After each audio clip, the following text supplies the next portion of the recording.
നമസ്കാരം. MOPയുടെ 10ാമത്തെ ക്ലാസ്സിലേക്ക് കടക്കുകയാണ്. കഴിഞ്ഞ ക്ലാസ്സിൽ നമ്മൾ ഫയലിലെ fair coping, comparing and dispatching ആണ് പറഞ്ഞത്. ഇന്നത്തെ ക്ലാസ്സിൽ റെക്കോർഡ് സൂക്ഷിപ്പ്, അതായത് നമ്മൾ അയച്ച ഫയലുകളുടെ ബാക്കി ആ ഫയല് അങ്ങനെ തന്നെ സൂക്ഷിച്ചു വെക്കുക. ആ റെക്കോർഡ് റൂം, റെക്കോർഡ് കീപ്പർ, പിന്നെ ഫയലുകൾ അയക്കുന്ന കാര്യത്തിൽ, തീരുമാനം എടുക്കുന്ന കാര്യത്തിൽ ഉള്ള കാലതാമസം തടയാനുള്ള നിയമങ്ങൾ എന്തൊക്കെയാണ്, ഇത്തരം കാര്യങ്ങളൊക്കെയാണ് നമ്മൾ ചർച്ച ചെയ്യുന്നത്. നമുക്ക് ആദ്യം റെക്കോർഡ് റൂമിലേക്കും റെക്കോർഡ് കീപ്പറിലേക്കും ഒന്ന് പോകാം.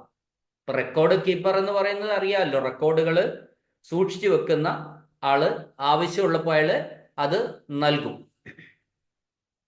അപ്പോൾ ഈ റെക്കോർഡ് സൂക്ഷിപ്പുകാരൻ്റെ അഥവാ റെക്കോർഡ് കീപ്പറിൻ്റെ ചുമതലകൾ എന്ന് പറയുന്നത്, ആ റെക്കോർഡുകൾ സൂക്ഷിച്ചു വെച്ച റൂമിൽ നിന്ന് ആവശ്യമുള്ളപ്പോൾ നമുക്ക് ബന്ധപ്പെട്ട ക്ലർക്കിനോ ആർക്കെങ്കിലും റെക്കോർഡുകൾ, പഴയ പാസ്സാക്കിയതിൻ്റെ ഫയലുകൾ, റെക്കോർഡുകൾ ആവശ്യമുണ്ടെങ്കിൽ അത് നൽകുക എന്നുള്ളതാണ് ഒരു ഡ്യൂട്ടി. ഇനി അങ്ങനെ നമ്മൾ കൊടുത്തു കഴിഞ്ഞാൽ അത് രേഖപ്പെടുത്തണം. കൊടുത്ത കാര്യം, ഒരു റെക്കോർഡ് റൂമിൽ നിന്ന് റെക്കോർഡുകൾ ആവശ്യത്തിന് കൊടുത്ത കാര്യം രേഖപ്പെടുത്തണം. അത് തിരിച്ചു വരുമ്പോൾ വീണ്ടും രജിസ്റ്ററിൽ രേഖപ്പെടുത്തണം. ഇന്നയാൾക്ക് ഇന്ന സെക്ഷനിൽ ഇന്ന ക്ലർക്കിന് ഇന്ന ഫയൽ കൊടുത്തിട്ടുണ്ട് എന്ന കാര്യം രേഖപ്പെടുത്തും. ആ സെക്ഷൻ തിരിച്ച് അദ്ദേഹത്തിന്റെ റഫറൻസ് ഒക്കെ കഴിഞ്ഞ് തിരിച്ചു കൊണ്ട് കൊടുക്കുമ്പോൾ അതും രേഖപ്പെടുത്തും. പിന്നെ റൂം മൊത്തത്തിൽ, റെക്കോർഡ് റൂം മൊത്തത്തിൽ മറ്റ് തകരാറുകൾ, ചതില് പിടിക്കോ അത്തരം കാര്യങ്ങളൊന്നും ഇല്ലാതെ വൃത്തിയായിട്ട് സൂക്ഷിക്കേണ്ടതാണ്. പിന്നെ അലമാരികൾ വൃത്തിയായി സൂക്ഷിക്കുക, ക്രമമായിട്ട് കെട്ടുകൾ അടുക്കി വെക്കുക. പിന്നെ റെക്കോർഡ് മുറി അറ്റകുറ്റിപ്പണി നടത്തേണ്ട ഉത്തരവാദിത്തം ഏറ്റെടുക്കുക. പിന്നെ അതുകൂടാതെ വേണ്ട സമയത്ത് റെക്കോർഡുകൾ നശിപ്പിക്കാം. അപ്പോൾ ഓരോ റെക്കോർഡും നശിപ്പിക്കാൻ ചില സമയക്രമങ്ങൾ പറഞ്ഞിട്ടുണ്ട്. 1 വർഷം, 3 വർഷം, 10 വർഷം, 20 വർഷം എന്നിങ്ങനെയൊക്കെ റെക്കോർഡുകൾ നശിപ്പിക്കാനുള്ള സമയക്രമം പറഞ്ഞിട്ടുണ്ട്. ആ സമയത്തിനുള്ളിൽ, സമയമാകുമ്പോൾ ആ റെക്കോർഡുകൾ നശിപ്പിക്കുക. അദ്ദേഹത്തിന് സ്വന്തമായി നശിപ്പിക്കാൻ ഒരു കഴിയില്ല, മറിച്ച് ഹെഡ് ഓഫ് ഓഫീസിന്റെ അനുമതിയോടുകൂടി അത് നശിപ്പിക്കാവുന്നതാണ്. ഇനി ഒരു റെക്കോർഡ് വിതരണം എങ്ങനെയാണ്? നമ്മൾ നേരത്തെ ഫെയർ കോപ്പി, ഒരു ഡ്രാഫ്റ്റ് ടൈപ്പ് ചെയ്തു, ഫെയർ കോപ്പിയായി, ഫെയർ കോപ്പി പിന്നെ സൈൻ ചെയ്തു, ക്ലർക്ക് ഇൻഡെക്സ് സ്ലിപ്പ് രൂപപ്പെടുത്തി. ആ ഇൻഡെക്സ് സ്ലിപ്പിന്റെ അടിസ്ഥാനത്തിൽ റെക്കോർഡ് റൂമിലെത്തിയ ഫയലുകൾ റെക്കോർഡ് കീപ്പർ അവിടെ സൂക്ഷിച്ചു വെക്കുക. എന്നതിന് ശേഷം ഈ റെക്കോർഡുകൾ ഏതെങ്കിലും ക്ലർക്കിന് എപ്പോഴെങ്കിലും ആവശ്യമുണ്ടെങ്കിൽ അത് തിരിച്ചു നൽകുക, വീണ്ടും ആ ക്ലർക്കിനോട് തിരിച്ചു വാങ്ങുക. ഇങ്ങനെയൊക്കെയാണ് പോകുന്നത്. അപ്പോൾ റെക്കോർഡ് കിട്ടണമെങ്കിൽ, ഒരു ക്ലർക്കിന് കുറച്ചു കാലം മുമ്പുള്ള ഒരു റെക്കോർഡ് കിട്ടണമെങ്കിൽ അയാൾ ഒരു അപേക്ഷ സമർപ്പിക്കണം. ആ അപേക്ഷയ്ക്ക് റിക്വസിഷൻ സ്ലിപ്പ് എന്ന് പറയുന്നത്, അപേക്ഷാ സ്ലിപ്പ്, അതൊരു നിർദ്ദിഷ്ട ഫോറമാണ്. ആ ഫോറം എന്ന് പറയുന്നത് ഫോറം നമ്പർ 9 ഈ ക്ലർക്ക് റെക്കോർഡ് കീപ്പർക്ക് അപേക്ഷ സ്ലിപ്പിൽ നൽകേണ്ടത്. ആ അപേക്ഷയിൽ ക്ലർക്ക് സൈൻ ചെയ്തിരിക്കണം, സെക്ഷൻ നെയിം എഴുതിയിരിക്കണം, പേര് വേണം, ഒപ്പ് വേണം. ക്ലർക്കാണ് ഇതെല്ലാം ആവശ്യപ്പെടുന്നത്. ക്ലർക്കിന് വേറെ ഏതെങ്കിലും ഫയലുകൾ, നിലവിൽ വന്നിരിക്കുന്ന ഏതെങ്കിലും ഫയൽ പുട്ടപ്പ് ചെയ്യുമ്പോൾ റഫറൻസിന് വേണ്ടിയിട്ട് മുൻകാലങ്ങളിൽ ചെയ്തു വെച്ച ഉത്തരവോ മറ്റൊക്കെ റെക്കോർഡ് റൂമിലുണ്ടെങ്കിൽ അത് വാങ്ങാൻ വേണ്ടിയാണ് നമ്മൾ റിക്വസിഷൻ സ്ലിപ്പ് നൽകുന്നത്. ആ റിക്വസിഷൻ സ്ലിപ്പിൽ ക്ലർക്കിന്റെ പേര് വേണം, സെക്ഷന്റെ പേര് വേണം, ക്ലർക്ക് സൈൻ ചെയ്യണം. ഇങ്ങനെ ഒരു സ്ലിപ്പുമായിട്ടാണ് പോകുന്നത്. അപ്പോൾ ഈ സ്ലിപ്പ് പിന്നെ കൊടുത്തു കഴിയുമ്പോൾ ആ റെക്കോർഡ് കീപ്പർ ആ സ്ലിപ്പ് വെച്ചിട്ട്, സ്ലിപ്പിൽ നമ്മൾ എഴുതുന്നത്, റഫറൻസിന് എഴുതുന്ന കറണ്ട് നമ്പറാണ്. അന്ന് നമ്മൾ അവിടെ കൊടുത്ത ഫയലിന്റെ കറണ്ട് നമ്പറാണ് ഈ സ്ലിപ്പിൽ എഴുതുക. ആ കറണ്ട് നമ്പർ വെച്ച് ആണ് റെക്കോർഡ് കീപ്പർ പരിശോധിച്ച് ഇവർക്ക് ഈ സംഗതി തിരികെ കൊടുക്കുന്നത്. അങ്ങനെ കെട്ടിൽ നിന്ന് എടുക്കുമ്പോൾ നമ്മളിങ്ങനെ ഒരുപാട് വലിയ ഓഫീസുകളാണ്, ഒരുപാട് കെട്ടുകൾ ഇങ്ങനെ അലമാരികളിൽ സൂക്ഷിച്ചു വെച്ചിരിക്കുകയായിരിക്കും. അവിടെ ഈ ക്ലർക്ക് ആവശ്യപ്പെട്ട ഫയല് എടുക്കുമ്പോൾ ആ എടുത്ത സ്ഥലത്ത്, ആ ഗ്യാപ്പില്, ആ വിടവില് ഈ റിക്വസിഷൻ സ്ലിപ്പ് കയറ്റി വെക്കും. അത് വ്യക്തമായല്ലോ. റിക്വസിഷൻ സ്ലിപ്പിന്റെ അടിസ്ഥാനത്തിൽ അവിടെയുള്ള ഒരു ഫയല് പുറത്തേക്ക് കൊടുത്തിട്ടുണ്ട് എന്നാണ് അതിന്റെ അർത്ഥം. അത് കടത്തി വെക്കുക.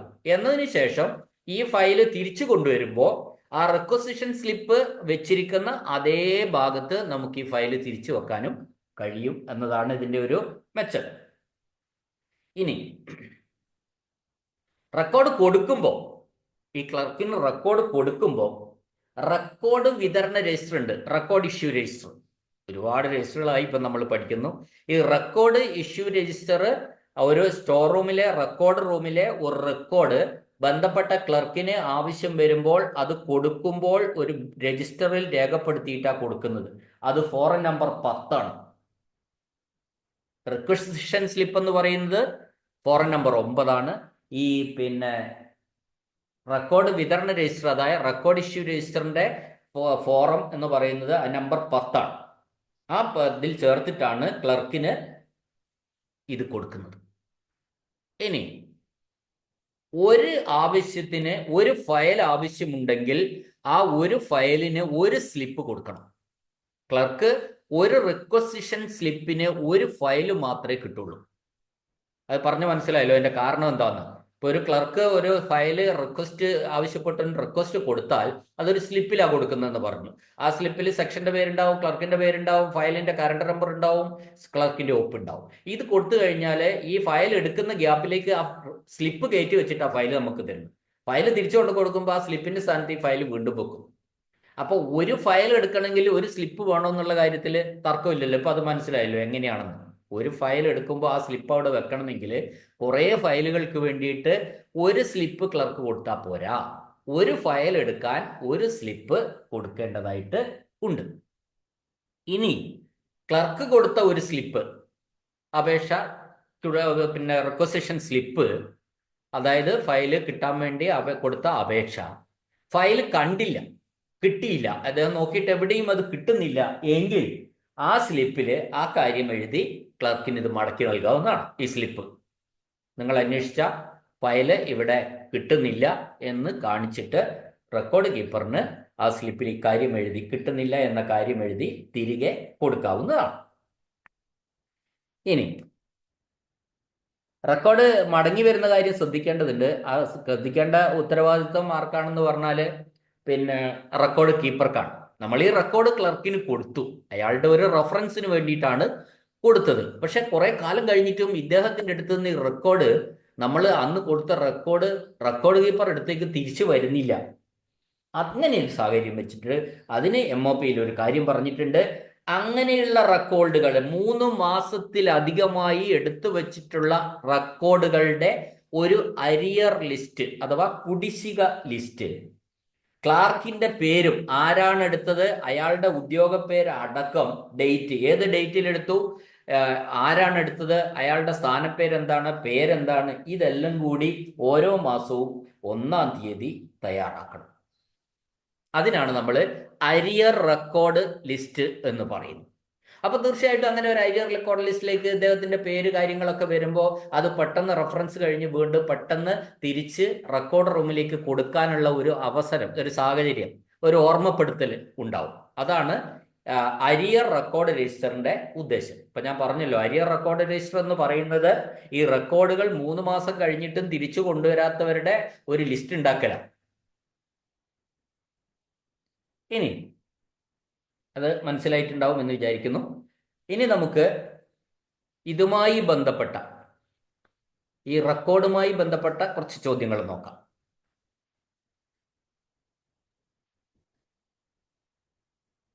റെക്കോർഡ് വിതരണം ചെയ്യേണ്ട ഉത്തരവാദിത്വം ആർക്കാണ്? ഒന്നാമത്തെ ചോദ്യം. ആർക്കാണ്? റെക്കോർഡ് കീപ്പർക്കാണ്. റെക്കോർഡ് ക്ലർക്ക് എന്നല്ല പറയുക, റെക്കോർഡ് കീപ്പർ എന്നാണ് പറയുക. ഇനി ഒരു ചോദ്യം, ഇത് നമ്മൾ ഈ ചോദ്യം മുന്നേ പറഞ്ഞിട്ടുള്ള, ഏത് തരം ഫയലുകളാണ് നമ്പർ ഇടേണ്ടതില്ല, എന്നാൽ ഒരു വർഷം റെക്കോർഡ് റൂമിൽ സൂക്ഷിക്കേണ്ടത് ഏത് തരം? X L. എക്സൽ എന്ന് പറയുന്ന ഓരോ അക്ഷരമാണ്. എക്സ് എന്ന് പറഞ്ഞാൽ ഇംഗ്ലീഷിലെ ക്യാപിറ്റൽ ലെറ്റർ എക്സ് ആണ്. പിന്നെ എല്ലും capital, X L file. X എന്ന് പറഞ്ഞാൽ നമ്പർ ഇടേണ്ടതില്ല, രജിസ്റ്റർ ചെയ്യേണ്ടതില്ല എന്നാണ് അർത്ഥം. എൽ എന്ന് പറഞ്ഞാൽ എൽ ഫയലുകൾ ഒരു വർഷം സൂക്ഷിക്കണം. അപ്പൊ ഇത് എക്സൽ ഫയലുകളാണ്, നമ്പർ ഇടേണ്ടത് ആവശ്യമില്ല, എന്നാൽ ഒരു വർഷം സൂക്ഷിക്കേണ്ടതായിട്ടുള്ള ഫയലുകൾ എന്ന് പറയുന്നത്. What will be the place of records issued?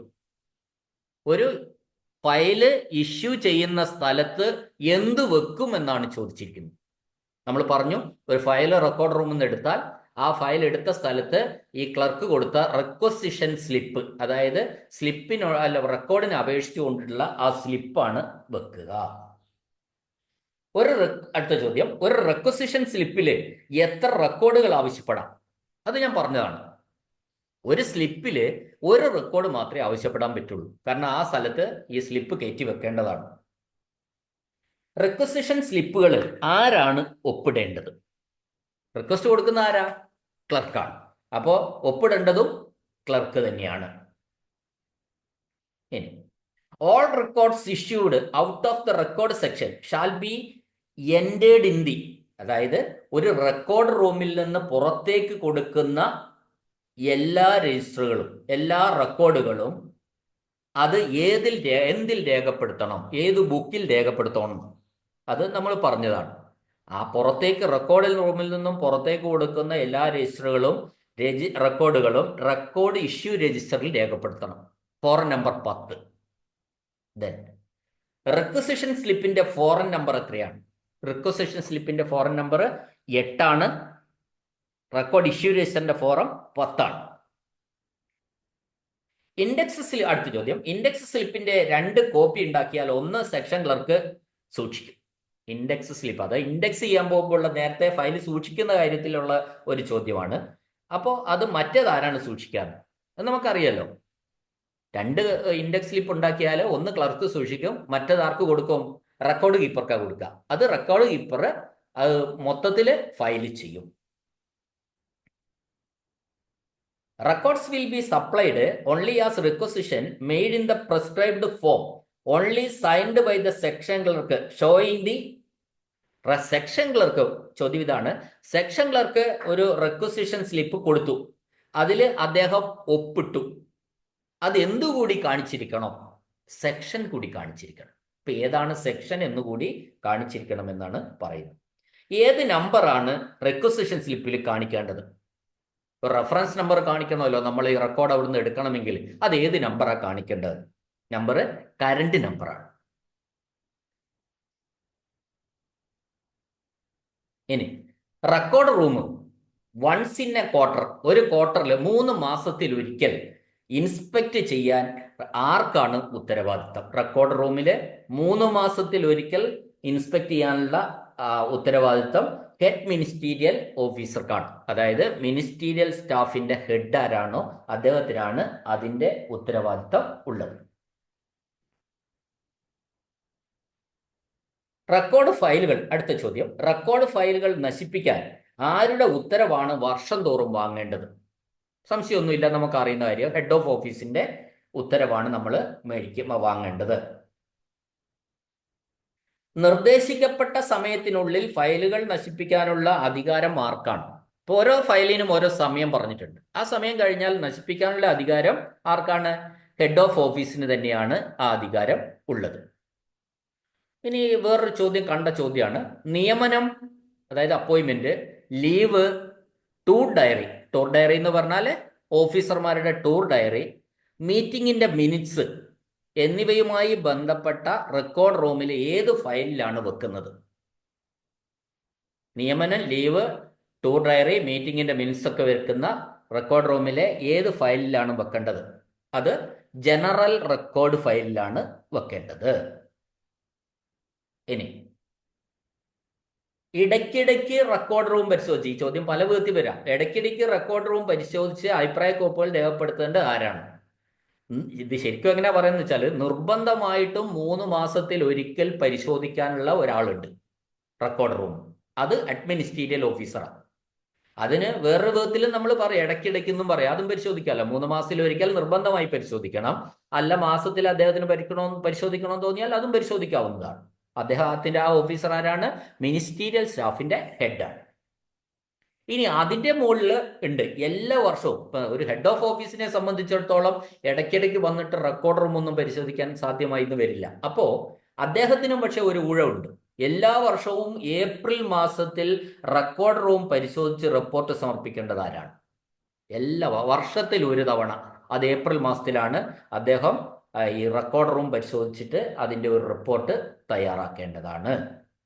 അപ്പൊ ഇങ്ങനെയൊക്കെ പരിശോധനകൾ നടക്കുമ്പോൾ മാത്രമേ നമ്മളുടെ ഈ ഓഫീസ് സംവിധാനങ്ങൾ വളരെ കൃത്യമായിട്ട് നടന്നു പോവുകയുള്ളൂ എന്ന കാര്യവും നമ്മൾ ഓർമ്മിക്കേണ്ടതുണ്ട്. ഞാൻ ഈ പറയുന്ന കാര്യങ്ങളൊക്കെ ഇങ്ങനെ പറഞ്ഞു പോകുമ്പോൾ നമ്മുടെ മനസ്സിൽ ഇതൊരു ചിത്രമായി രൂപപ്പെടണം. നമ്മൾ ഈ MOP പരീക്ഷ എഴുതിയിട്ട് 40 മാർക്ക് മേടിക്കാൻ വേണ്ടി മാത്രമാവരുത്. ഇത് ഒരു ചിത്രമായിട്ട് ഓരോന്നും ഫയല് ഇങ്ങനെ, ഞാൻ ക്ലാസ്സിൽ ഇതൊക്കെ പറയുമ്പോൾ തന്നെ എൻ്റെ മനസ്സിലൂടെ ഇതൊക്കെ അങ്ങനെ കടന്നു പോകുന്നുണ്ട്. ആ റെക്കോർഡ് റൂമിൽ നിന്ന് റെക്കോർഡ് കീപ്പർ എടുത്തു കൊടുക്കുന്നത്, സ്ലിപ്പ് വാങ്ങിയ ഗ്യാപ്പിൽ വെക്കുന്നത് ഒക്കെ നമ്മുടെ മനസ്സിൽ ഒരു ചിത്രമായിട്ട് അത് രൂപപ്പെടുകയാണ്.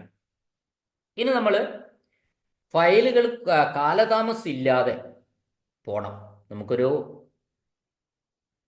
ഒരാള് ഒരു അപേക്ഷ നമുക്ക് ബന്ധപ്പെട്ട ഓഫീസിൽ തന്നു. ആ ഓഫീസിൽ കിട്ടിയ അപേക്ഷയിലുള്ള ഒരു തീരുമാനം എത്രയും പെട്ടെന്നായിട്ട് അദ്ദേഹത്തിന് ആ കാര്യങ്ങൾ നടന്നു പോകേണ്ടതുണ്ട്. അപ്പോൾ ഇവിടെ ഒരു ഫയലിലും കാലതാമസം ഉണ്ടാവരുത്. അക്കാര്യത്തിൽ ഒരു ശ്രദ്ധയാണ് ഇനി അടുത്തത് പറയുന്നത്. അപ്പൊ ഇത്തരത്തിൽ ക്ലർക്കുമാരെടുത്തായിരിക്കും ഫയൽ എത്തി നിൽക്കുന്നത്. നമ്മൾ മിക്കവാറും പേഴ്സണൽ രജിസ്റ്ററില് തപാലൊക്കെ പിന്നെ ഡിസ്ട്രിബ്യൂഷൻ രജിസ്റ്ററിലൊക്കെ ചേർത്ത് തപാല് സൂപ്രണ്ട് വഴിക്ക് എങ്ങനെയായാലും സെക്ഷനിലെത്തും. സെക്ഷനിൽ PR ചേർത്ത് സെക്ഷൻ ക്ലർക്കിന്റെ അടുത്തായിരിക്കും കൂടുതൽ സമയവും ഫയൽ ഉണ്ടാവുക. അതിൽ കുഴപ്പമൊന്നുമില്ല. കാരണം സെക്ഷൻ ക്ലർക്കാണ് ഫയൽ പഠിക്കേണ്ടതും അയാൾ തന്നെയാണ് അതിന് നോട്ട് എഴുതേണ്ടതും അയാൾ തന്നെയാണ് അത് കീപ്പ് ചെയ്യേണ്ടതും അതിന് ഡ്രാഫ്റ്റ് എഴുതേണ്ടതും ഒക്കെ ഈ സെക്ഷൻ ക്ലർക്ക് തന്നെയാണ്. അതുകൊണ്ട് കുറെ കാലം ഇരുന്നത് കൊണ്ട് കുഴപ്പമില്ല. പക്ഷേ എല്ലാത്തിനും ഒരു കാലതാമസം വരുത്തുന്നില്ല എന്ന് ഉറപ്പുവരുത്തേണ്ട ഒരു ഉത്തരവാദിത്തം അവിടെയുള്ള സെക്ഷൻ സൂപ്രണ്ടിന് ഉണ്ട്. അതാണ് സെക്ഷൻ സൂപ്രണ്ടിന്റെ ഉത്തരവാദിത്തം. ഇനി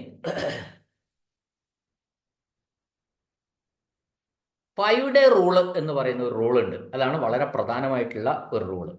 ഒരു ഓഫീസിൽ ഒരു പേപ്പർ, ഒരു അപേക്ഷ, ഒരു ഫയൽ കിട്ടിക്കഴിഞ്ഞാൽ അത് ആ ഫയലിൽ കടലാസുകളിൽ 5 ദിവസത്തിനകം ഓഫീസിൽ തീരുമാനം എടുത്ത് സമർപ്പിക്കണം.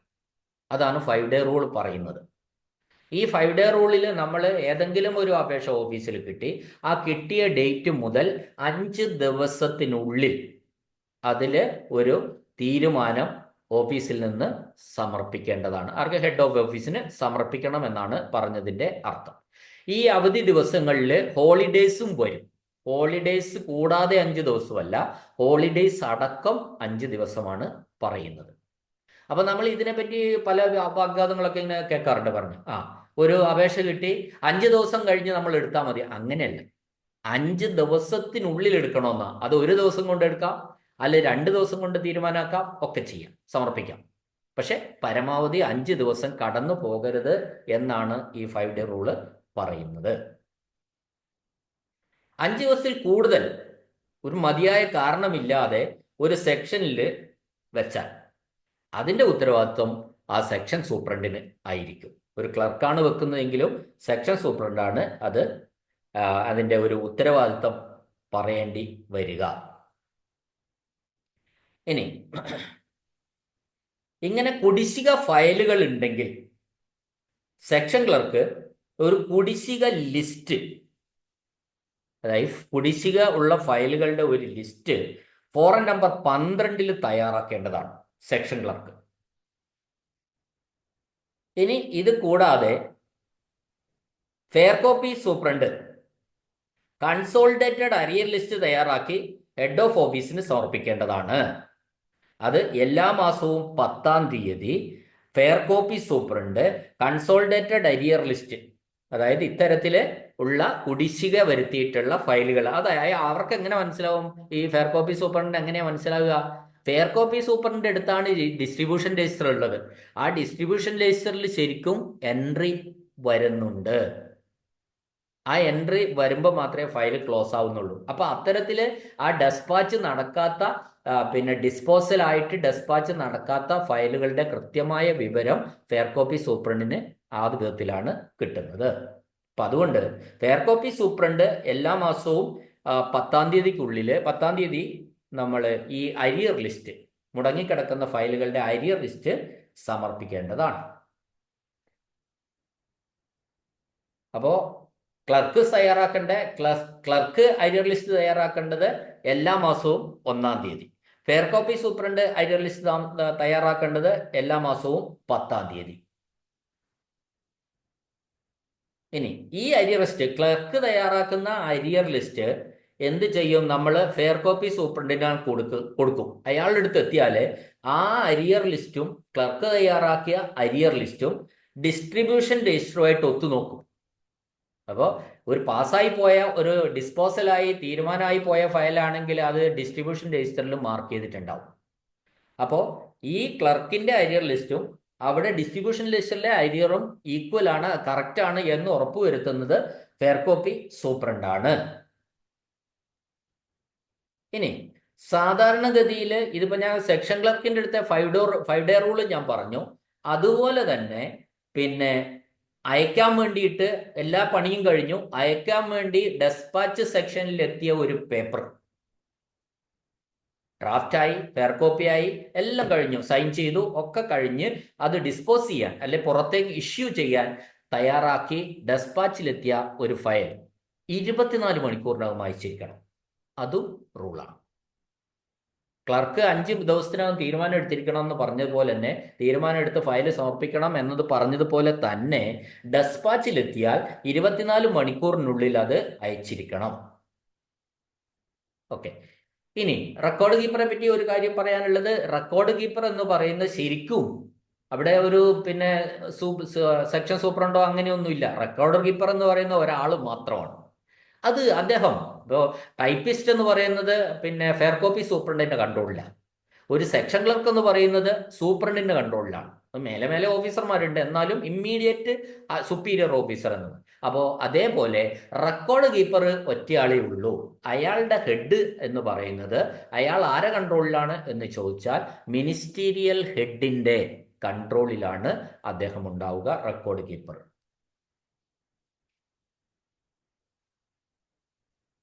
ഇനി നമ്മൾ മനസ്സിലാക്കേണ്ട ഒരു കാര്യം ഞാൻ ഇവിടെ പറയുന്നത്, കോൾ ബുക്ക് എന്ന് പറയുന്ന ഒന്നുണ്ട്. Call book, CALL, call book. Malayalam വിളിപ്പുസ്തകം എന്നാണ്, വിളിപ്പുസ്തകം. ഇനി തീർപ്പാക്കാൻ ഇപ്പൊ ഒരു ക്ലർക്കിന്റെ അടുത്ത് വന്നിരിക്കുന്ന ചില കേസുകൾ, ചില ഫയലുകൾ തീർപ്പാക്കാൻ കഴിയുന്നില്ല. അങ്ങനെ ഫയലുകൾ ഉണ്ടാവും. ചിലപ്പോൾ ഗവൺമെന്റിലേക്ക് പോയിട്ട് അതിന്റെ മറുപടി വന്ന് ഒരു ക്ലാരിഫിക്കേഷൻ ചോദിച്ച് വന്നതിന് ശേഷമേ തീർപ്പാക്കാൻ പറ്റൂ. അല്ലെങ്കിൽ കോടതിയിൽ നിൽക്കുന്ന ഒരു കേസിന്റെ വിധി വന്നതിന് ശേഷമേ അത് തീർപ്പാക്കാൻ പറ്റുള്ളൂ. ഇത്തരത്തിലുള്ള ഫയലുകൾ സെക്ഷൻ ക്ലർക്കിന്റെ കൈവശം ഉണ്ടായിരിക്കും. അപ്പോൾ അത്തരം ഫയലുകൾ ഇങ്ങനെ പെൻഡിങ് ആയിട്ട് കിടക്കുമ്പോൾ അദ്ദേഹത്തിന്റെ PR-ന് അതൊരു ദോഷമാണ്. ഈ PR നോക്കിക്കഴിഞ്ഞാൽ ഒരു ക്ലർക്കിന്റെ എഫിഷ്യൻസി മനസ്സിലാക്കുന്നത് അദ്ദേഹത്തിന്റെ PR നോക്കിയിട്ടാണ്. അപ്പോൾ ഇത്തരത്തിലുള്ള ഫയലുകൾ പെൻഡിങ് കിടന്നാൽ അത് സെക്ഷൻ ക്ലർക്കിന്റെ PR-ൽ ഒരു സുഖക്കുറവുണ്ടാവും. എന്തു തന്നെയായാലും പെൻഡിങ് ഫയൽ ഇതെന്താണെന്നൊന്നും ആർക്കും അറിയില്ല. എന്തുകൊണ്ടാണ്? ഇദ്ദേഹം ഉഴപ്പുന്നതാണോ, സെക്ഷൻ ക്ലർക്കിന്റെ ബോധപൂർവമായിട്ട് അയാൾ നടപടി എടുക്കാത്തതാണോ എന്നൊന്നും പെട്ടെന്ന് നോക്കുമ്പോൾ ഒരിക്കലും മനസ്സിലായെന്ന് വരികയില്ല. അപ്പോൾ അത്തരം ഒരു സാഹചര്യത്തിൽ ഓഫീസ് നടപടിക്രമത്തിലെ ഒരു കാര്യം പറയുന്നത് ഇതാണ്: 6 മാസത്തിലേക്ക്, ഒരു 6 മാസക്കാലത്തേക്ക്, ഏറ്റവും കുറഞ്ഞത് 6 മാസക്കാലത്തേക്ക് ഓഫീസിൽ നിന്ന് നടപടികളൊന്നും ഇല്ലാത്ത ഫയല്, ആ ഫയല് PR-ൽ നിന്ന് എടുത്ത് കോൾ ബുക്ക് എന്ന് പറയുന്ന ഒരു ബുക്കുണ്ട്. ഒരു ഓഫീസിൽ ഒരു കോൾ ബുക്ക് ഉണ്ടാവുള്ളൂ. ആ കോൾ ബുക്കിലേക്ക് മാറ്റുക. അപ്പൊ നമ്മൾ അവിടെ PR-ൽ റിമാർക്കിൽ എഴുതിയാൽ മതി ട്രാൻസ്ഫേർഡ് ടു കോൾ ബുക്ക്. അപ്പൊ കോൾ ബുക്കിലേക്ക് മാറ്റി കഴിയുമ്പോൾ ആ കോൾ ബുക്കിൽ വരുന്നത് ഇത്തരത്തിലുള്ള ഫയലുകളായിരിക്കും. എല്ലാ സെക്ഷനിൽ നിന്നും വരാം. 6 മാസത്തിൽ കൂടുതൽ ആയിട്ട് ഒരു നടപടിയും എടുത്തില്ല ഇതുവരെ, നടപടി മിനിമം 6 മാസക്കാലത്തിലേക്കും കൂടുതലുള്ള ഫയലുകളാണ്, പെൻഡിങ് ആയി നിൽക്കുന്ന ഫയലുകളാണ്. പല കാരണങ്ങൾ കൊണ്ടുണ്ടാവും അങ്ങനെ പെൻഡിങ് ആയി നിൽക്കുന്നത്. ആ ഫയലുകളാണ് ശരിക്കും എങ്ങോട്ട് ചേർക്കുന്നത്? കോൾ ബുക്കിലേക്ക് പോകുന്നത്. ഇനി ഞാൻ പറഞ്ഞു, ഒരു ഓഫീസിന് മുഴുവനായിട്ടും ഒരു കോൾ ബുക്കാണുള്ള. മാസത്തിലൊരിക്കൽ ഓഫീസ് മേധാവി കോൾ ബുക്ക് പരിശോധിക്കും. കോൾ ബുക്കിൽ എത്ര അഡീഷൻസ് വന്നിട്ടുണ്ട്, നിലവിലുള്ളതിൽ എന്തെങ്കിലും ഉണ്ടോ. ഇനി കോൾ ബുക്കിൽ നമ്മൾ ഇട്ട ഒരു ഫയൽ കോൾ ബുക്കിലേക്ക് ട്രാൻസ്ഫർ ചെയ്ത് PR-ൽ നിന്ന് കോൾ ബുക്കിലേക്ക് ട്രാൻസ്ഫർ ചെയ്ത് വിട്ടു. ഒരിക്കൽ കൂടി പറയാം, കോൾ ബുക്ക് എന്ന് പറയുന്നത് വളരെ ശ്രദ്ധിച്ചോണം, ചോദ്യമാണ്. ഒരു കോൾ ബുക്ക് എന്ന് പറയുന്നത് 6 മാസക്കാലത്തിന് മേലെയായിട്ട് ഒരു ഫയലിൽ നടപടികളൊന്നുമില്ല, ഒരു അന്തിമ തീരുമാനം എന്നാവുമെന്നും പറയാൻ പറ്റുന്നില്ല. അത്തരം ഒരു ഫയല് നമ്മൾ PR-ൽ നിന്ന് കോൾ ബുക്കിലേക്ക് മാറ്റും. ഇത്തരത്തിലുള്ള ബുക്കാണ്, ഇത്തരത്തിലുള്ള ഫയലുകൾ രേഖപ്പെടുത്തുന്ന ബുക്കാണ് കോൾ ബുക്ക് അഥവാ വിളിപ്പുസ്തകം എന്ന് പറയുന്നത്. ഇനി നടപടിക്ക് സമയം, ബാക്കി കാര്യം അവിടുത്തെ പ്രശ്നങ്ങളൊക്കെ തീർന്നു, നടപടിക്ക് സമയമായെങ്കിൽ ഒരു 8ാമത്തെ മാസം ഈ ഫയലിനെ സംബന്ധിച്ച എല്ലാ തീരുമാനവും വന്നു, അറിയിപ്പുകൾ വന്നു. അപ്പൊ നമ്മൾ എന്ത് ചെയ്യുക? നടപടിക്ക് സമയമായാൽ PR-ൽ വീണ്ടും പഴയ നമ്പറിനോടൊപ്പം പുതിയൊരു നമ്പറോടെ കറണ്ട് നമ്പറായി ചേർത്തിട്ട് ഫയൽ ഓപ്പൺ ചെയ്യാം. അതിനെ വീണ്ടും നമ്മൾ കോൾ ബുക്കിൽ നിന്ന് എങ്ങോട്ട് കൊണ്ടുവരുന്നു? PR-ലേക്ക് കൊണ്ടുവന്നു. ആ PR-ൽ അന്ന് കോൾ ബുക്കിലേക്ക് പോകുമ്പോൾ ഉണ്ടായിരുന്ന ഇവരുടെ ഫയൽ നമ്പർ ചേർക്കുക, പുതിയ ഒരു കറണ്ട് നമ്പറോട് എഴുതി ചേർത്ത് വേണം ഈ ഫയല് പുട്ടപ്പ് ചെയ്യാൻ. ഇനി ഇതൊക്കെ ഈ കോൾ ബുക്കും ഇതൊക്കെ എങ്ങനെയാണ് ഓഫീസിന്റെ ഒരു സംവിധാനത്തിൽ, ഓഫീസ് പ്രവർത്തിക്കുന്ന സംവിധാനത്തിൽ ഒരു അപേക്ഷ സമർപ്പിക്കുന്ന ആർക്കും തന്നെ പർപ്പസ്ഫുള്ളി ആയിട്ടുള്ള ഒരു കാലതാമസം ഉണ്ടാവാതിരിക്കാനുള്ള കുറച്ച് ചിട്ടവട്ടങ്ങളാണ് ഇവിടെ പറഞ്ഞിട്ടുള്ളത്. ഇനി ഒരു കാര്യമുള്ളത്, സെക്ഷനുകളൊക്കെ സൂക്ഷിക്കുന്ന ഒരു ഓർമ്മക്കുറിപ്പ് ഡയറി, റിമൈൻഡർ ഡയറി എന്ന് പറയും. അത് സെക്ഷൻ ക്ലർക്ക് സൂക്ഷിക്കേണ്ട ഒരു ഡയറിയാണ്. ഈ ഡയറിക്ക് 12 പേജ് ആണുള്ളത്. ഇതിനൊക്കെ കൃത്യമായിട്ട് MOP പറയുന്നത് എന്താണെന്ന് വെച്ചാൽ ഈ ബുക്ക് തവിട്ട് കടലാസിട്ട് തുന്നിക്കെട്ടിയ ബുക്കായിരിക്കണം.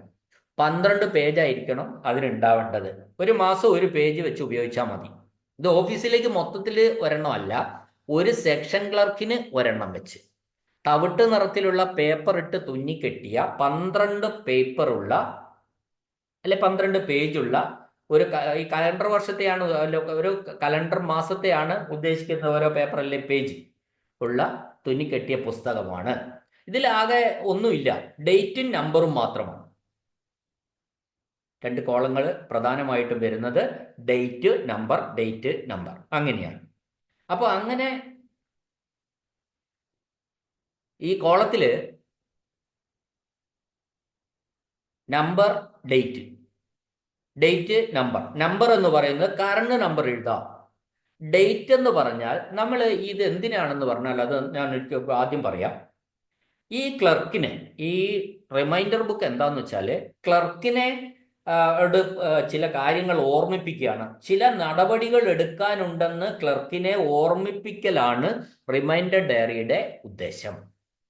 അതിങ്ങനെ നമ്മൾ എഴുതി വെക്കും. നമ്മളിപ്പോൾ താഴെയുള്ള ഓഫീസിലേക്ക് കുറച്ച് കാര്യങ്ങൾ ചോദിച്ചിട്ടുണ്ടാവും ഏതെങ്കിലും ഫയലുമായി ബന്ധപ്പെട്ട്. മുകളിലുള്ള ഓഫീസുകളിലേക്കും, അതായത് നമ്മൾ വർക്ക് ചെയ്യുന്ന ഓഫീസുകളെക്കാൾ ഹയർ ആയിട്ടുള്ള ഓഫീസുകളിലേക്കും ചില കാര്യങ്ങൾ നമ്മൾ ചോദിച്ചിട്ടുണ്ടാവും. നമ്മളെ ഓഫീസിനേക്കാൾ താഴെയുള്ള ഓഫീസുകളിലേക്കും ചിലത് ചോദിച്ചിട്ടുണ്ടാവും. അപ്പോൾ അത് ചോദിച്ചിട്ട് അതിൻ്റെ മറുപടി വന്നില്ല എങ്കിൽ നമ്മൾ റിമൈൻഡർ അയക്കണം, ഓർമ്മക്കുറിപ്പ് അയക്കണം അവർക്ക്. അപ്പൊ ആ ഓർമ്മക്കുറിപ്പ് എന്ന് പറയുന്നത് താഴെ ഉള്ള ഓഫീസിലേക്ക് 15 ദിവസം കഴിയുമ്പോൾ അടുത്ത ഓർമ്മക്കുറിപ്പ് അയക്കാം. മുകളിലുള്ള ഓഫീസിലേക്ക് 30 ദിവസം കഴിയുമ്പോഴും അടുത്ത ഓർമ്മക്കുറിപ്പ് അയക്കാം. അപ്പൊ നമുക്കറിയില്ല, ഇത് ചിലപ്പോൾ അവിടെ ഫയൽ അങ്ങനെ മറന്ന് അവിടെ എവിടെയെങ്കിലും ഇരിക്കുകയാണോ എന്ത്. ഇത് ഓർമ്മക്കുറിപ്പ് അയക്കുമ്പോഴാണ് നമ്മൾ ആ ഓഫീസിൽ വീണ്ടും ആ ഫയൽ പെട്ടെന്ന് പുട്ടപ്പായി നമുക്ക് അതിന്റെ മറുപടി കിട്ടുക.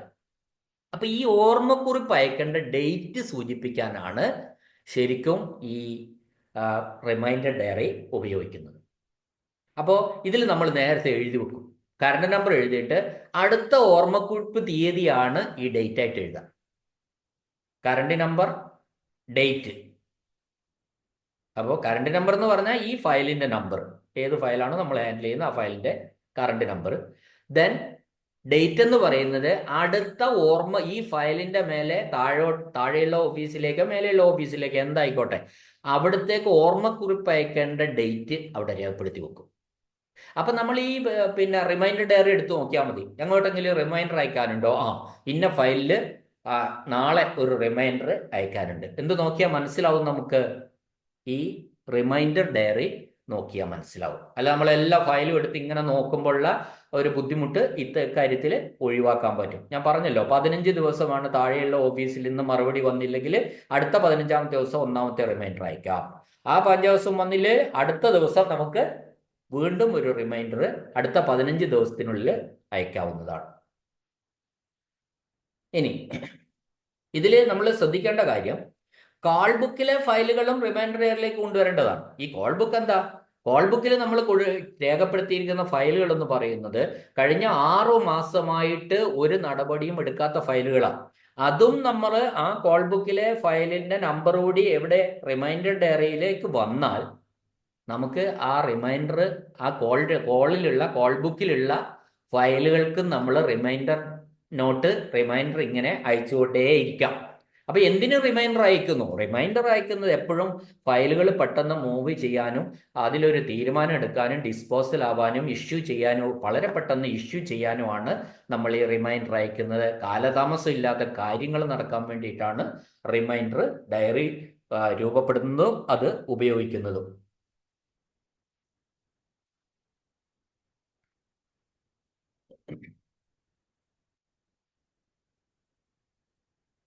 ഇനി ഇതിൽ നമ്മൾ രൂപപ്പെടുത്തിയിരിക്കുന്ന ചോദ്യങ്ങൾ കൂടി പറയാം. ചോദ്യം 1, ക്ലാർക്കുമാരുടെ കൈവശത്തിലുള്ള ഫയലുകൾ നിരന്തരമായി ശ്രദ്ധിച്ച് അവയിൽ കാലതാമസം വരുത്തുന്നില്ലെന്ന് ഉറപ്പാക്കാനുള്ള ഉത്തരവാദിത്വം ആർക്കാണ്? ക്ലാർക്കിന്റെ ഇമ്മീഡിയറ്റ് ഹെഡാണ്, സെക്ഷൻ സൂപ്രണ്ടിനാണ്. ഇനി പീരിയോഡിക്കൽ രജിസ്റ്റർ എന്ന് പറയുന്ന ഒരു രജിസ്റ്റർ ഉണ്ട്. അതായത് ആനുകാലിക റിപ്പോർട്ടുകളും റിട്ടേണുകളിലും ഒക്കെ കൃത്യമായ അയപ്പും വരവും ഒക്കെ അറിയുന്നതിനായിട്ട് ഓരോ ക്ലർക്കും സൂക്ഷിക്കുന്ന ഒരു രജിസ്റ്ററാണ് പീരിയോഡിക്കൽ രജിസ്റ്റർ. ആ പീരിയോഡിക്കൽ രജിസ്റ്ററിന് എത്ര കോളംസ് ഉണ്ട് എന്നാണ് ചോദ്യം. 1 മുതൽ 7 വരെ ആകെ 7 കോളമാണ് ഉള്ളത്. ഗവൺമെന്റ് ഓർഡറിന്റെ ഫയൽ ഏതാണ് ഒരു ഓഫീസിൽ? ഇപ്പോൾ പഴയകാല ഗവൺമെന്റുകളൊക്കെ കിട്ടണം. അപ്പൊ ഗവൺമെന്റ് ഓർഡറുകളെല്ലാം ഓഫീസിലേക്ക് വരുന്ന എല്ലാ ഗവൺമെന്റ് ഉത്തരവുകളും എന്ത് വരും? ഒരു സ്റ്റോക്ക് ഫയൽ എന്ന് പറയുന്ന ഫയലിലേക്കാണ് പോകുന്നത്.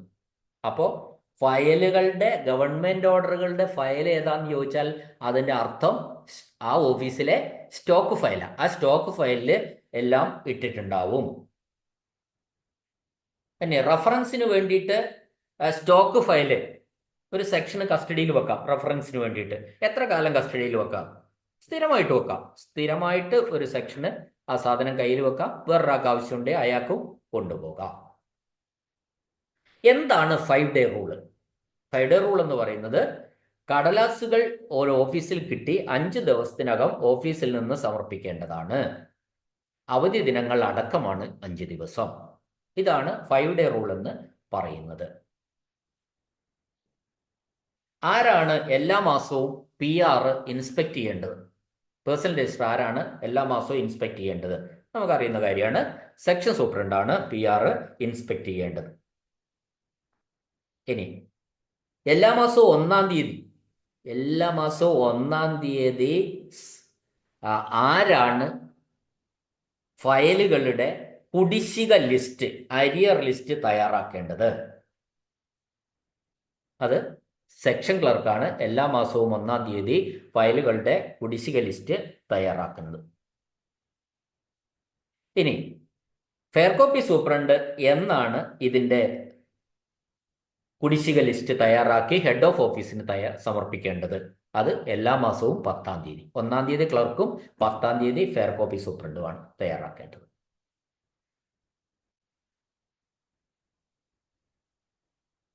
ഫെയർ കോപ്പി സെഷനിൽ അയക്കാനുള്ള പേപ്പർ കിട്ടി എത്ര സമയത്തിനുള്ളിൽ അയച്ചിരിക്കണം?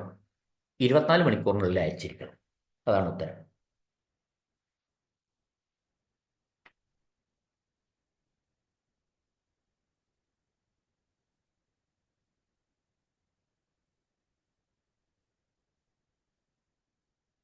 ഫെയർ കോപ്പി സൂപ്രണ്ട് എല്ലാ മാസവും ഹെഡിന് ഏത് രജിസ്റ്ററിന്റെ കോപ്പി അതാണ് കൊടുക്കേണ്ടത്. അപ്പോൾ ഫെയർ കോപ്പി സൂപ്രണ്ടും കൂടി ആ രജിസ്റ്റർ ചെക്ക് ചെയ്യേണ്ടതാണ്. നമ്മൾ എല്ലാ മാസവും ചെക്ക് ചെയ്യേണ്ട ഒരു രജിസ്റ്ററാണ്, ഹെഡ് ഓഫ് ഓഫീസ് ചെക്ക് ചെയ്യേണ്ട ഒരു രജിസ്റ്ററാണ് ഏത് കോൾ ബുക്ക് എന്ന് പറയുന്നത്. അതായത് തീരുമാനം എടുക്കാത്ത ഫയലുകൾ, കഴിഞ്ഞ 6 മാസത്തിനിടയിൽ തീരുമാനമാകാത്ത കിടക്കുന്ന, ഇനിയും തീരുമാനം എടുക്കാൻ ചിലപ്പം കുറച്ചുകൂടി സമയം ക്ലർക്കിൻ്റെതല്ലാത്ത കാരണം കൊണ്ട്, അല്ലെങ്കിൽ ഓഫീസിന്റെ കാരണങ്ങളല്ലാത്ത മറ്റ് കാരണങ്ങൾ കൊണ്ട് അത്തരം പിന്നെ ഫയലുകളാണ് നമ്മൾ എങ്ങോട്ട് വിടുന്നത്, കോൾ ബുക്കിലേക്ക് വിടുന്നത്.